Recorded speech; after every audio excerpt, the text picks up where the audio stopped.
Good afternoon, ladies and gentlemen. Buenos dias, bonjour, o genki desu ka, ni hao ma, guten tag, namaste, namaskaram. I wanted to do something a little fun, if you will, instructive, constructive rather. I feel maybe I let some people down with maybe the last couple of videos, if anyone's, keeping record or taking count thereof. Little breach in professionalism on my part, I guess some of the curse words and whatnot, but I felt that, it was instructive. I'm just a human. I'm only human, third dimensional, still have this 3D body. My genetic vehicle is still subject to the same forces and dynamics, universal dynamics as anybody else. So here we are, c'est la vie. But that being said, I wanted to share with you, the dear viewer, my fellow soul soldiers, a little bit of a regimen, if you will. And this is nothing that I personally follow verbatim, but it is a structure that is doable, and it's a way to kind of sort of wrap your mind around what it's like to be someone who's on a spiritual path, if you will, and what all that involves. I don't do this particular program and itinerary. I do something very similar, and it's amazing. And I just literally, I got this document and I saw the title of it, and I said, okay, I want to do a video about it. I really haven't read it, but it's going to be interesting to see. I can already tell from the very first entry or activity on the itinerary that it's similar. 6 o'clock, they're indicating sunrise. That is like so for example, prior to August 11th, 2021, when I had my sort of transition and great awakening, and that was the start of it, August 11th, but it really culminated and really took on its own when I became totally source aware, source conscious, and was about September 24th, and that's when I had like my Kundalini explosion, my awakening, the and what all that entails. And so I bring that up because right with that experience with the Kundalini, activation, if you will, and then the crown chakra and what that entails. My life sort of took on its own, my body rather began to naturally, when the sun was coming up, I'd notice right around that time, that's, I was, whereas, I'd kind of be lazy prior to that, but my body started kind of orienting itself with the natural rhythms of the cosmos, like, sunrise. However, I have found that, a lot of that's depending on what's going on with the energies in the cosmos, because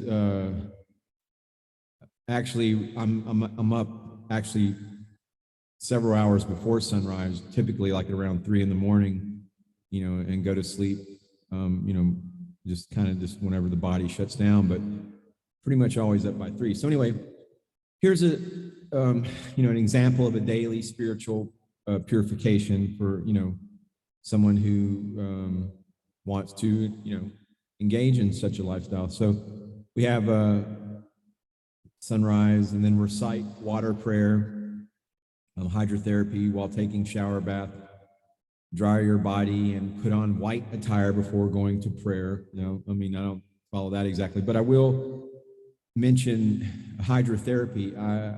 I do take a lot of baths, whereas before I was a strictly like kind of a shower type person, just very utilitarian, get in, knock all the funk off and drive on. That's the military, I guess, in me. But I've learned how to appreciate water, appreciate hot, very hot water for the soaking properties, and also for the meditational atmosphere. Really with water has been very therapeutic for me, especially with a lot of the high energies that have been coming in and coming through the cosmos. Sometimes that's how I cope with things. That's how I kind of ground myself. And I don't know if that's something that would be true for everybody, but for me, I'm a hardcore water sign, water rising sign, moon rising sign. Everything's water in my natal or rising charts or whatever that stuff's called, astrological. So water is something that grounds me for sure. And then anyway, here's just kind of go through this and sit on chair, pillow. Be sure to open a window in the room in which you're praying. Perform the breath of life exercise. So you have now breathing is, cannot say how important it is for a person to be cognizant and conscious of how they breathe. There's so much more than just this autonomic breathing that the body does automatically to kind of keep you going and keep us alive. But just 25 to 100 cooling breaths, 100 fire breaths, 500 fire breaths for work. Sing or chant spiritual songs or chant the universal sound. Om. And then Ankh. I've never really examined. Of course, I know what an Ankh is, but I didn't really ever. I didn't know that it was a way to chant a, like a vibratory sort of worship. Om is drinking coffee is not very spiritual, folks. I'll just tell you that right now. But anyway, I still have some vices. But the breathing. I'm not familiar exactly. I mean, I kind of got an idea what a cooling breath is and fire breath. I mean, I have my own kind of breathing that I do, but one type of breathing practice is known as the infinity breath. And that is a very, strong sort of breathing method. But the point is breathing and focused breathing and practice breathing and a breathing regimen, pranayama. In the yogic culture, pranayama is the science of breathing and energy, and it's all related. One thing I'll just say, I guarantee you, if you're in a certain frame of mind and, say you get some bad news and you're all upset and, and then all of a sudden you decide this is what you have to do. This is your course of action. And it's all spur of the moment. You get the news, you're upset, emotional turmoil. And then it's like, okay, I'm going to do this. Well, I guarantee you, if you just stopped and focus, like say 10 deep focused breaths or 8 count in, breathe in, count to 8, and then stop, hold it for 4 breaths, and let it out, count of 8, and then hold it at the bottom for 4 breaths. That's an infinity breath, but that's a cycle, one cycle. And then say you did that several times. Well, you're going to flood your system with, feel good endorphins, and you're going to be focused. And I guarantee you your thinking process and the decisions you make will be quite different than what you had originally, your course of action based on just spur of the moment, emotional sort of, reaction. So anyway, I'm just trying to give some positive and practical, uses for, paying attention, why you would want to pay attention to your breath. And that's just like a nuts and bolts, third dimensional sort of thing. This isn't even getting into the spiritual development and evolution that comes along with, the science of breathing, pranayama. So anyway, that's breathing. That's number 2 on the list, very important. Then we have, read a passage from your personal spiritual book. Here's a few examples. A Holy Bible, Husia, I'm not familiar with that exactly. It sounds vaguely Asian of some kind. A book of coming forth into day from night, misnomered, the Egyptian Book of the Dead. Yes, that is a book, that a hermetic type of book that Thoth is responsible for, but the Upanishads. But the Book of Coming Forth in the Day is a type of hermetic type of alchemy study. But yes, highly recommend that.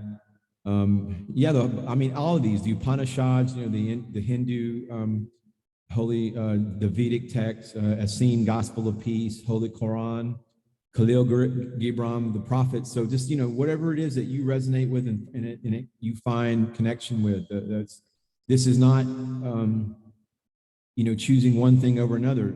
You'll find that people who are not religious, but rather spiritual, they recognize all spiritual technology from all cultures, from all areas.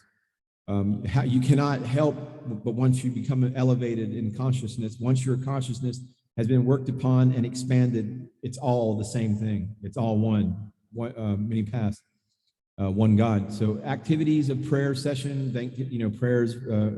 It could even be, yoga, type of hatha yoga, or whatever it is that you puts you in that kind of mystic, mode where you feel that you've invoked, the spirit within and raised your frequencies and vibrations. So that's what that's all about, But it's several things to do every day. Set up a simple altar comprising 1 glass of water to absorb negative vibrations. Now, that's interesting, because what I do when I feel like the negative energies are on way too dense in my environment, I have this right here. It says this is my magical cup. It says "Love is blind" on it, so it's got something cool. It says this is a nice looking type of container, a goblet, if you will. And then I have my crystal here, one of my crystals. And what I do when I go to sleep at night, I'll activate this crystal by praying, and my special prayers to my archangels, to my guardian angel, to my spirit guides, to my spirit raven. I've just got a new spirit guide, my raven spirit guide, and I invoke and invite. Invoke and invite is very important. Very important to acknowledge your light family, your family of light, your spirit guides, the angels, and I invoke and invite them, and I activate this crystal, and I take special water that I get from the creek that's out here, the little creek by my place, and I get filtered water. I don't take water from the tap, because that's just no way. I get natural water, but I do filter it, and then I fill this cup up with the filtered water from the creek, from Mother Gaia, from Terra, my 5th dimensional mother, and I invoke and I invite, invoke, activate, and say it, and I put the crystal in the cup with the water, and that sits by my where I sleep. And so the astral energies and the things that I give off and the cleansing that I give off through the night in my sleep, that crystal and that invocation and those activations of those spirit guides and angels, that they do their work. That crystal is their focal point, and they're capturing dark matter, dark energy, negative astral creeps, some of the Black Dragon Society that and all that. They're taking that and they're imprisoning it in that crystal. And so when I get up in the morning, I go and I rinse that crystal. I dump that water in the toilet, flush the toilet with all the other crap down. And so that's what I do. That's a personal thing. So 1 glass of water to absorb negative vibrations, a spiritual book, crystals to purify and change the area, fresh flowers. I don't really mess with flowers, but back my ex-girlfriend, her daughter had a little dog that died. Like this dog was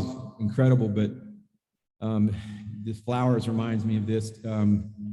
And when that dog died, and my ex-girlfriend was all upset, and her, it was her daughter's dog, and this dog was beautiful, and it was just barely a puppy, and the poor dog died. But the nickname for the dog was it was Daisy, I believe, if she called it, or something. Yeah, Daisy. And so I remember whenever the dog passed, it was like it died like unnatural, like it had some kind of heart issue. So it was only like 4 months, 5 months old, and then the dog passed away. But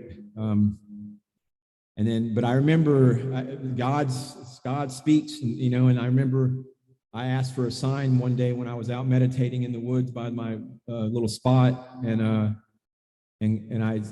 just for some reason, I don't know, I said, God, just give me a sign that you heard this, and it's this huge field that I have to come back through and walk through, and it was and it's usually the field is like a pasture and it's grown up, but it had been freshly mowed, like I guess the day before.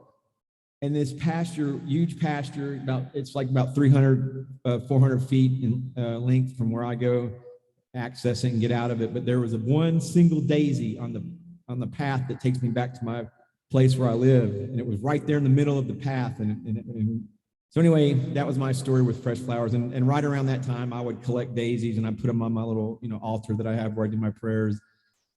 But that was because of the dog and the puppy. I felt bonded with that dog. I actually taught that dog how to howl. It's pretty funny. Anyway, but picture of spiritual teacher.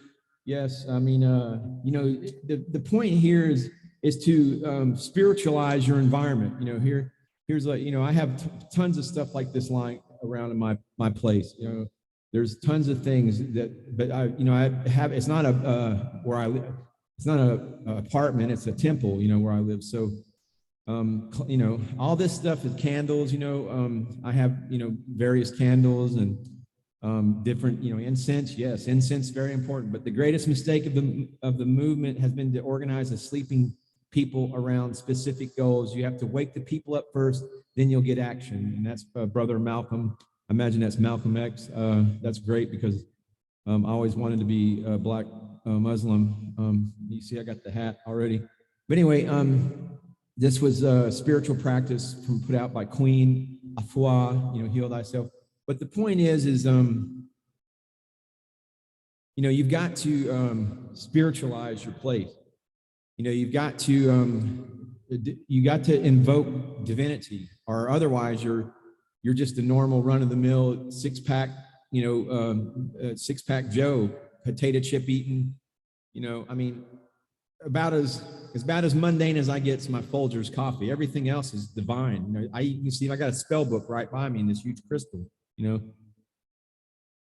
Anyway, folks, I hope this video makes up for some of the negativity and the curse words I had earlier. Yeah, I won that first grade. I was like, out of the whole St. Aloysius Catholic School, I wrote the best prayer when I was in first grade. Namaste, namaskaram.